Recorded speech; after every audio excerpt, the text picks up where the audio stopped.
I've lived in social isolation for the past 6 months of my life.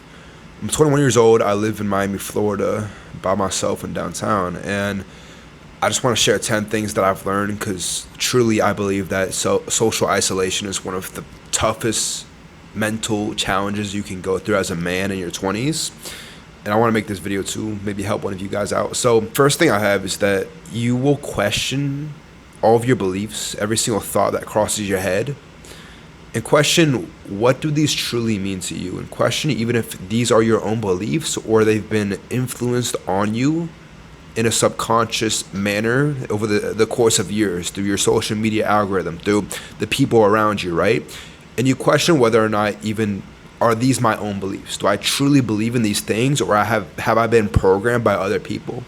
And sitting yourself, whether you want to numb the isolation, the silence through consuming social media 24/7, or just take on your thoughts, take on your own internal warfare head on, that's up to you. And if you are in it long enough, you can go through social isolation for like a week, 2 weeks, 3 weeks, whatever. But truly, like for me, when it really hit was like 3 or 4 months in, bro. Like initially, just a little bit of context. I moved here, I had a house that I lived in with a couple guys, and it just wasn't a good situation for me. I needed to get myself out of it. And like at the time I was like, you know what, like the best possible situation is me getting a place on my own. Like that was a desired situation, but I didn't understand what would lead because of this. I believe that any situation that you're in, you will have to go through your own trials and tribulations, no matter how good you think it is. Because just a year ago, I thought this was the best possible situation for me. Being able to live in a big city like Miami, Florida, living on my own, be able to be on my own schedule, make my own food, focus in the gym. Yet I was really challenged when I was put in this position. So number one is really question your own beliefs and, assure yourself, is this actually like really take the time to question your own story, why you believe the things you do, why you act the way you do, and like what made you to the person you are today. Number two is do not be the side character in your own life. Kind of like a tag from number one, but if you are so heavily influenced and all your beliefs are set based on what you experience on social media, based on what you experience like throughout the people you look up to in your personal life, don't be the side character. Don't just watch from the sidelines for your own life. Like everyone is the main character in their own life, so fucking treat it like you are. Like actually like take action as if you have the urgency of getting the thing done by the end of tonight, but yet being patient enough to wait the next 5 years. Like that is the perfect balance you can maintain. And it's very, very difficult to have the urgency to get things done within the next 2 hours, yet being patient, yet being detached from the outcome that you actually want. Just take action and be intentional about your life and actually give a fuck. Because one thing I want to tell you is like there is no preset standards. There is no expectations set on you. Like you create your own standards for yourself. There's no one telling you can't have the things that you desire deep down. No one. So why should you doubt yourself? Number three, and this is very important to remember, but this is just temporary, bro. This is honestly just temporary. This social isolation, this feeling you're feeling right now, it's temporary, and it's more of a challenge. And like surely when I was in the depth of social isolation, like I can confidently say this was one of the lowest mental points I've ever been in my life. And I was just saying like, bro, if I can get myself through this, I truly believe that I can do anything in this world. Like it's different when maybe my situation is a little bit extreme, but like even just like basic social isolation. But like for me, the people that I love are about 900 miles away from me because I moved to Miami like with intent to build myself up. And my whole thing, my why, my deeper reason towards why I do the things I do on a daily basis, why I wake up, is because I want to give back for the ones that came up with me, that supported me when I had nothing. And that's why I came here, is because I really want to test myself. I really want to build my connections out here. I want to build my assets. I want to build my skill sets. I want to self-develop to the most extreme level. And you are a product of your environment. And I mean, Miami is highly competitive on a lot of different levels. So you cannot grow in the shade of comfort, and that's truly what I told myself when I moved out here. So number 3 is just remember that this is temporary. Like you will get through this. There is going to be a point in time where you can reunite with your friends, with your family, and you will make it your mission to become a better man once that day comes. Number 4, and likely the most important lesson that I took through social isolation, is to prioritize your own self-improvement. Self-improvement is what I built myself up off of. Without my physique, without my mindset, I was nothing. I had no discipline, I had no consistency, I had no work ethic, I had no routine, I had no structure, I had no accountability.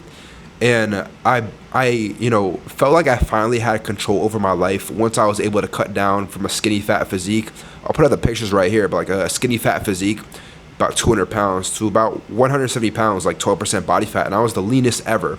It was very hard to sustain because I was on such a low calorie deficit every single day. But like, truly, that is when I had the most discipline, is because it required me to wake up every single morning without having a true, like, a solid reason, but just to wake up early to go to the gym, right? I was going to the gym at 5 a.m. every single day. It required me to set my meals up in a strategic way so I didn't feel like, a huge energy crash in my day. I could get my work done. I could go to my jobs. It required me to actually like be competent when I go to the grocery store, and use discipline, use self-control, not to get the foods that I don't want, like I shouldn't get because they're processed, because they're high in calories, but stick to my meal plan. Right, that is what required me to have so much discipline. And when I moved to Miami, when I got in social isolation, like I just let go of that. I lost my priorities, and without yourself, without you physically waking up and going throughout your day, you are nothing. The things you actually care about in this world, which to me that's family, and I really had the epiphany when I moved out here, is that materialism does not matter at all. Like, you're not taking that to your grave, but the impact you leave on others, like that is what will stay with you. That is your legacy. That's what I care about. And without your mind and body being on a peak performing level, you are nothing. So prioritize your self-improvement, and the rest will follow, because I don't believe that you can just increase in one category in your life, but all of the other categories, like your business, like your mindset, because that falls in self-improvement, your finances, relationships, they all have no other choice but to increase as well. Number 5 is just talk to your family. Don't forget about them. They're there for you. And I'm so grateful. I have the best family in the world, and I'm not the one to explicitly say like, bro, I'm really going through this shit. But like, there were times where I just called up my boys. Like, they could tell I was calling them a lot more often. My boys from back home. My mom is great, and she's really been like my rock throughout social isolation, is because she's been checking up on me, really pushing me when I felt my lowest, telling me that I can get through this, telling me like I need to be back in myself, back in my routines when I had no desire, no motivation to wake up early at all, telling me to get back into it, to suck it up.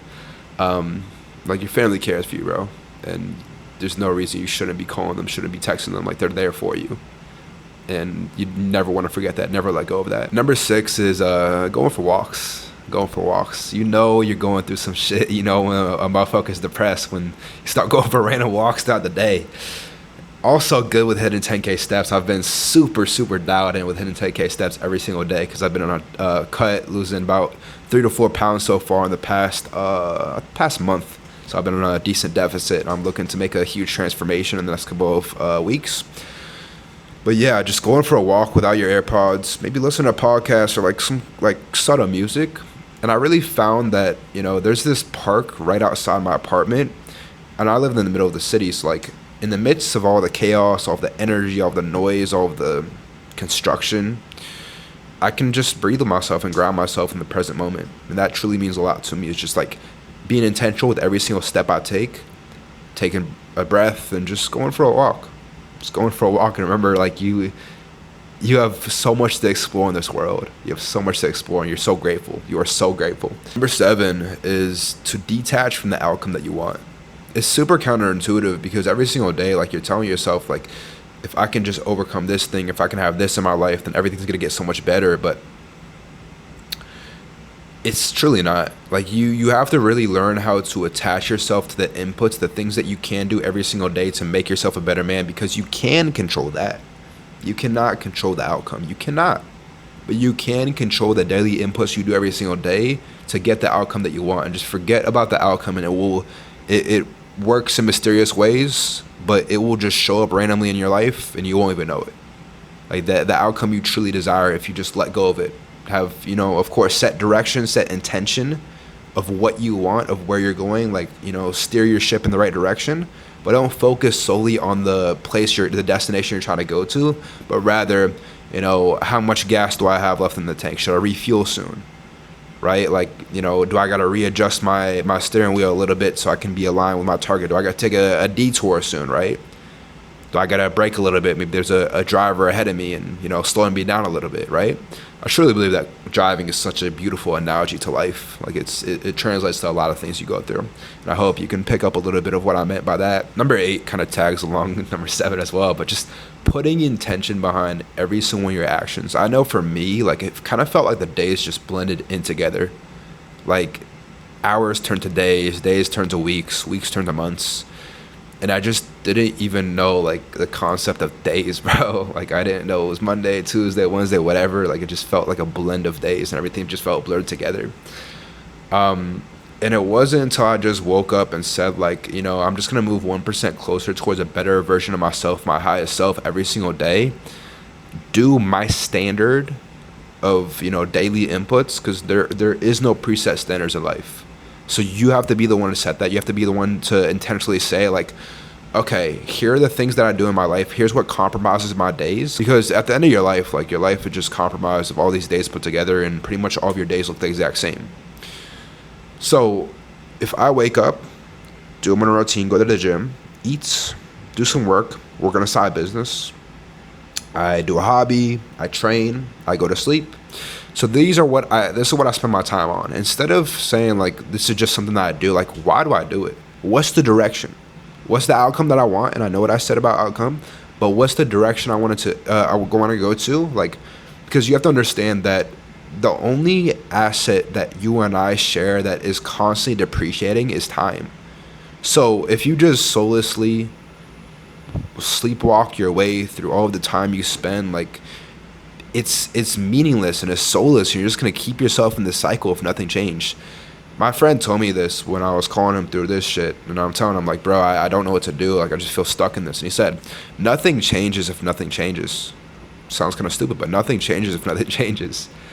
If you're not intentional about the things that you do every single day, like, nothing in your life is going to change at all. Number 9 is to do it for the butterfly effect. Get through this for the butterfly effect. Let me tell you what I mean by this. Let me tell you a little story.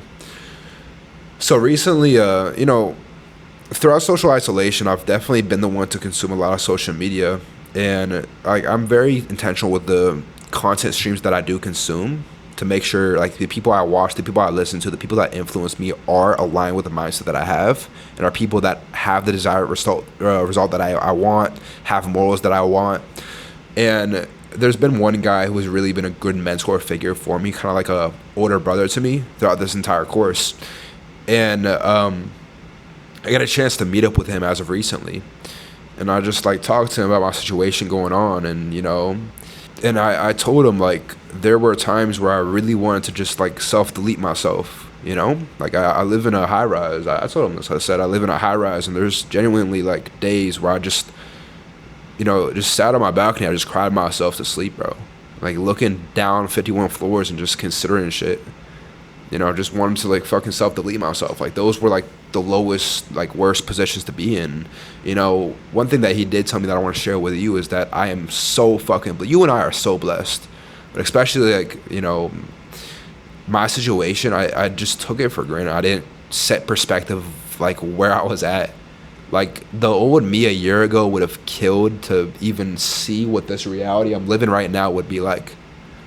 Where I have my own apartment in a big city, where I can drive my car when I want, when I can go, windows down, sauna weather, Miami, Florida, hit the beach when I want, work wherever I want to, right? I would kill for this opportunity a year ago, yet I feel so miserable. And it's just such a blessing. Even, like, not just me personally, but, like, bro, at least you and likely you, because most of my audience is American, but you and I, like, we have running electricity, running water, air conditioning.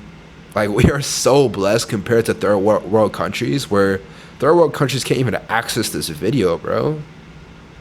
You and I are blessed. And I tell you this story because when I told him my experience, you know, he put his foot down, and that's why I respect him. That's why he's like an older brother to me, is because he just told me to, like, you know, stop being a bitch. And that's what I needed to hear, honestly. Just stop being a bitch. And because I shared my story with him, and he's a fairly big audience, and, you know, if I said this guy his name, then, you know, he's a pretty fucking big name. But when I shared my story, he went on, you know, one of his videos, and he said, like, you know, I used to do like this suicide hotline where you guys could like text me throughout the week and say like, hey, I'm having these thoughts, like, and he would just talk people, you know, off the edge. And because of me sharing my story, he said that he wants to bring that back. And like, it's selfish how I think about this, but it is a good perspective from number 9. The ninth point is that the butterfly effect is because I got through those dark thoughts and I shared my story with someone that I respected. He was able to then bring back a thing with his audience, with other people who are facing the same exact things that I went through, even worse too.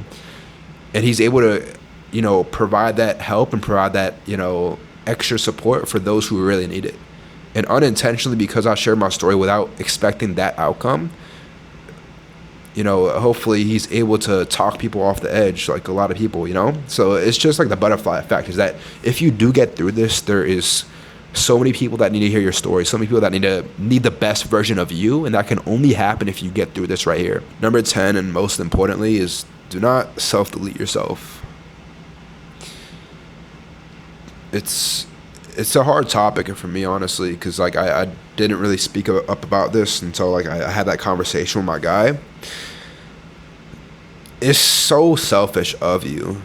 It's so selfish of you, and like, you know, my mentor figure, he said another good point is like, it's so selfish, bro. It's like, what do you want to be remembered as? You know, if you have kids, if you have a mom, if you have a dad, if you're a brother, if you're a sister. Do you want to be remembered like anytime that someone brings you up is like, you know, that topic that they don't want to talk about, like kind of embarrassment, like guilt, you know, shame? Do you want to be remembered as that?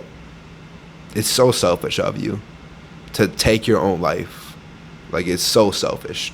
And I don't care how bad it is you're going through, like, it's not worth to put your family, put people that love you in that position. Like, do not put them in that fucking position. It's completely selfish of you. You know, I'm definitely still going through social isolation to a degree, but I do really feel like my darkest days of this experience is behind me.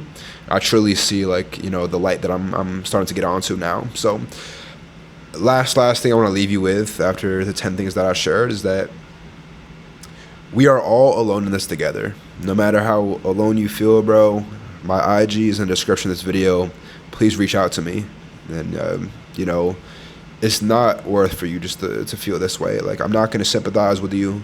I'm not going to comfort you, bro, but I'm going to put my foot down. I'm, you know, going to call out bitch behavior for how it is, because I wish someone, you know, called me out sooner for that, because it's what you need to hear. And of course, like, these are things that you need to go through. These are feelings that are real right now, but it's temporary, bro. And you will become a better man on the other side of this. Thanks for watching.